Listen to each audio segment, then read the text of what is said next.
RSS महासचिव दत्तात्रेय होसबोले और अब केंद्रीय मंत्री शिवराज सिंह चौहान के जो बयान आए हैं, जिसमें उन्होंने संविधान से की प्रस्तावना से सेक्युलर और सोशलिस्ट शब्द हटाने की मांग की है। मतलब समाजवादी और धर्मनिरपेक्ष शब्दों से इनको बड़ी चिढ़ है। लेकिन इससे एक बात पूरी तरह से प्रमाणित है कि अगर बीजेपी को 2024 के चुनाव में ज्यादा सीटें मिल गई होती तो अभी तक हमारा संविधान शर्तिया बदल चुका होता। लेकिन आज शायद यह मौका भी है कि हम 2 मिनट रुककर यह सोचें कि सेक्युलरिज्म और सोशलिज्म इतना जरूरी क्यों है, समाजवाद और धर्मनिरपेक्ष क्यों जरूरी है। यह इसलिए जरूरी है क्योंकि यह सिर्फ हमारे देश की सोच या परिकल्पना नहीं है, यह एक आधारभूत ढांचा है जिसने सबको जोड़कर रखा है, सरकार को, जनता को, कार्यपालिका को, न्यायपालिका को, सबको। सोशलिज्म जब शब्द जोड़ा गया हमारी प्रस्तावना में, उसका क्या मतलब था? उसका मतलब था कि देश के हर वर्ग के पास समान अधिकार हो, समान हक हो, आगे बढ़ने के, पढ़ने लिखने के, कमाने खाने के, संपत्ति और समृद्धि में संतुलन बने रखने का मतलब सोशलिज्म है। गरीबों को देखकर अंत्योदय की बात की जाए।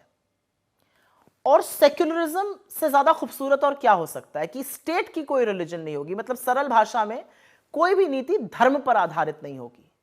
लेकिन आरएसएस की सोच इसके ठीक 180 डिग्री विपरीत है, उल्टी है। वो उनका सारा अस्तित्व ही इस बात का है कि मुसलमानों से, अल्पसंख्यकों से, दलितों से, पिछड़ों से, आदिवासियों से कैसे हक छीना जाए और उनको कैसे दोयम दर्जे का नागरिक बनाया जाए। उनकी रगों में वास्तव में पूंजीपतियों का और पूंजी कैपिटलिज्म का खून बहता है। उनको बहुत अच्छा लगता है कि एक अडानी है, बाकी सब उनके मजदूर बन जाएं। उनको कोई दिक्कत नहीं कि पिछले 11 सालों में अमीरों और गरीबों के बीच में खाई बढ़ रही है।